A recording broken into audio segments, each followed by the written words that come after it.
As you can see, it's getting crowded, even outside. And yes, what better way to start a Yamaha episode than with a Kawasaki? We shall be, I'm just being lazy. I've got to cut those down.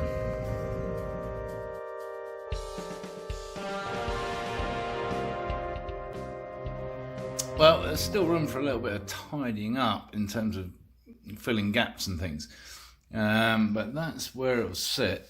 And now those those bits there are sitting inside the frame, just.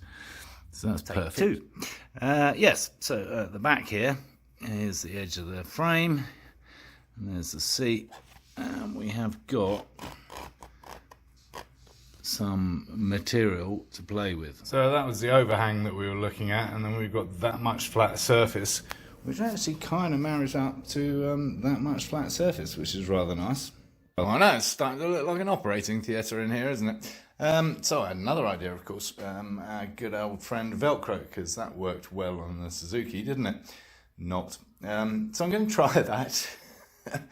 And having marked this up, I'm also going to work out what we're going to do with that back light. Yeah. The brake light, that is. We've got the back light already, obviously. So there it is, as usual, trusty Perspex blocks, and obviously I need to leave enough room behind where this mounts to this, so that it sits neatly here. Yeah. Including the light fitting. So I need to work out where to drill some holes. How that's going to look. Further back is better, obviously. But there's a big hole.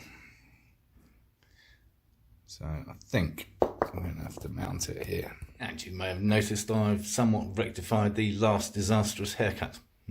Yes. So I make that approximately 53mm, give or take. And that'll end up slap bang in the middle of there. Cool. And of course, for this purpose, we'll be using one of our favourite rivet nuts. Yes, an M6. Sweet. And there we have it, the hole drilled, ready, which equates to 23/64. Yes. Whoever came up with the imperial system? Oh yes, it was us. Yes, Brits. And there we have it, more drilling and bingo. Cool. Okay, guess we better test it now. Well, it certainly fits, at least under there. That's lovely, and got all the measurements right, so that's cool. Yeah, not sure about the visual on all this yet, but I have a plan. All right, seems it was my connector actually, because the switch is fine. Let's have a look. Bingo. All right, all protective paper stripped off and mounted properly with our good old HVAC tape for the actual light element itself. And down here, I've left that in because we've got two earths going to one. And I just like these. I mean, they're great, they're secure. I love using them for testing. Anyway, as you know, I'm not a big fan of these, although these shielded ones do seem to be quite good. So, just to avoid any mistakes, the brake light has the female coming out of the loom, the rear light has the male, and therefore there's no temptation to wire them up wrongly. So that's good. Also slotted in some of that padding that came with one of the batteries, either side of this one, because there's a little bit of slack. So we're all good there. Now just put the seat back in place. Which just involves that Velcro pad, which worked very nicely. And everything fits just beautifully. So all we need to do on this puppy is fit that water overflow tank, expansion tank, and fit a fuel tank and try and fire it up, I suppose. I know we've still got to do the actual proper starter switch gear on the handlebars. I've left the original one there just for now to avoid any confusion about why it won't start. So that'll be exciting if it fires up. Anyway, yes, that coolant overflow with the washing machine tube and the chain guide, and of course that reminds me, yes, the chain, of course. Not that that'll prevent it from starting, but I'm sure there's a million things that will. Oh, I can't even remember where I put it now, but I think that's where it was. So I put the chain guard in as well, the cover, the front sprocket cover, just to get it off the shelf, honestly, because obviously we've still got to put the chain on. But yeah, I think that's where that went. I need to review my videos anyway. Yes, it goes down there and up there and around there and pops out. Oh, pops out here apparently. No, it comes up here like that. Or actually like, oh, come on, like that. Bingo.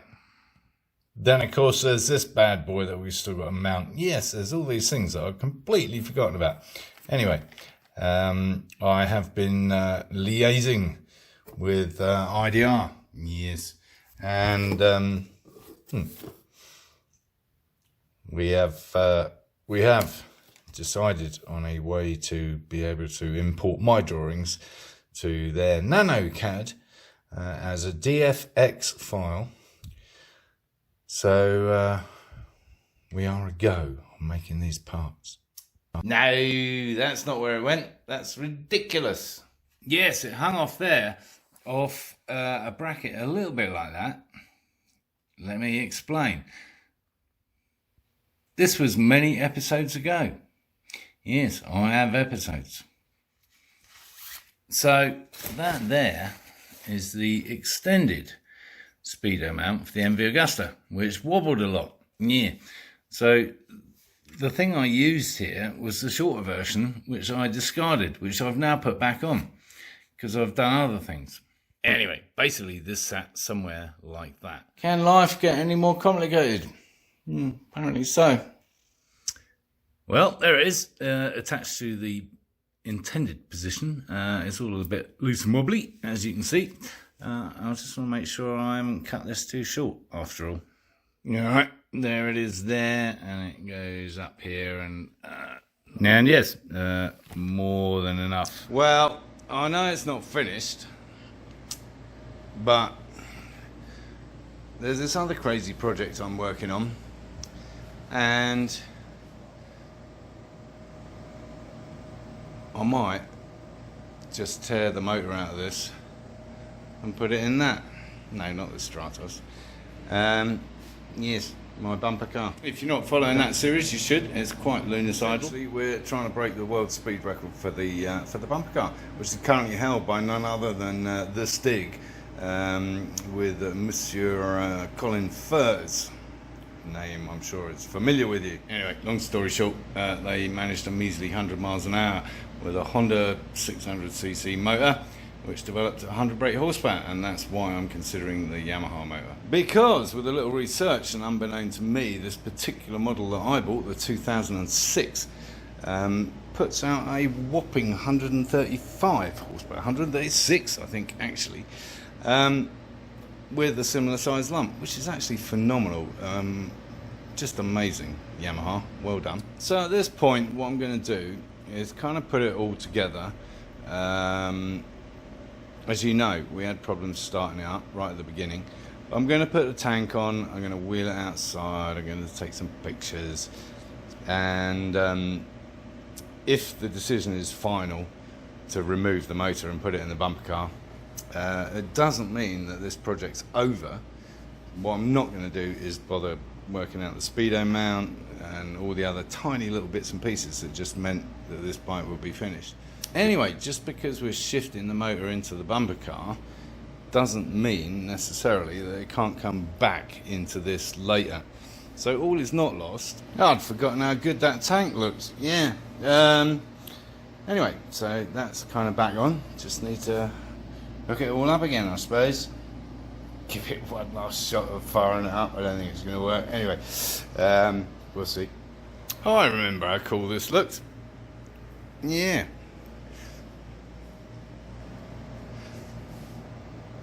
Well, there she is, all kind of bolted up. Bar the chain. Yeah, we never put the chain on, did we? How many times did I promise that? Shall we try and fire it up? Yeah, let's give it a go. So remember, I hadn't actually bothered switching over the old switch gear because I've got all the buttons there, right? But yeah, it wasn't happening. So let's give it a go.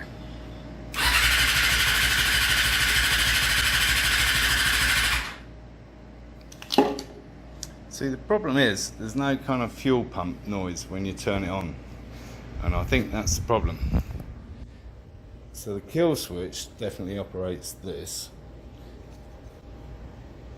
Here's the kill switch, so switch that off, nothing. Switch it on.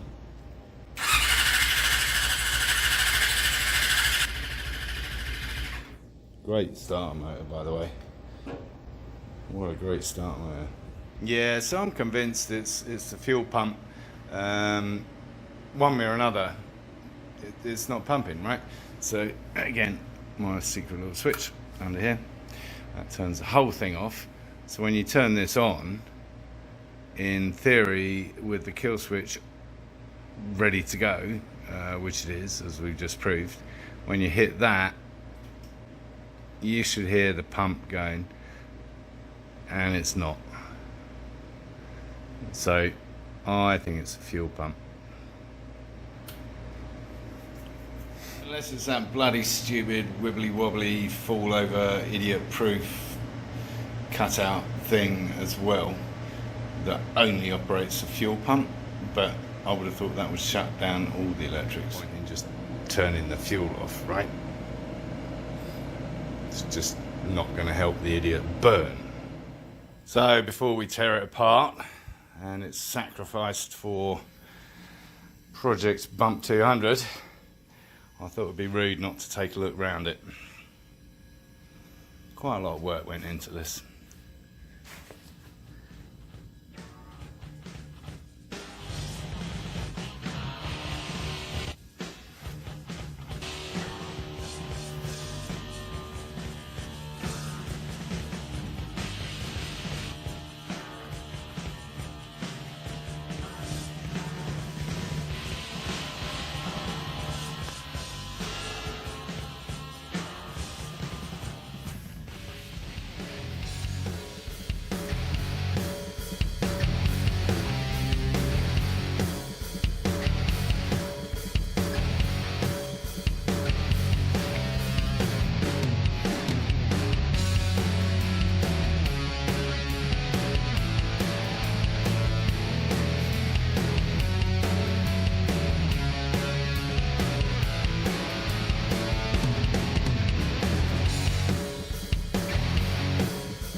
And on that note, say goodbye to the R6. And in the words of Al Pacino, say hello to my new friend.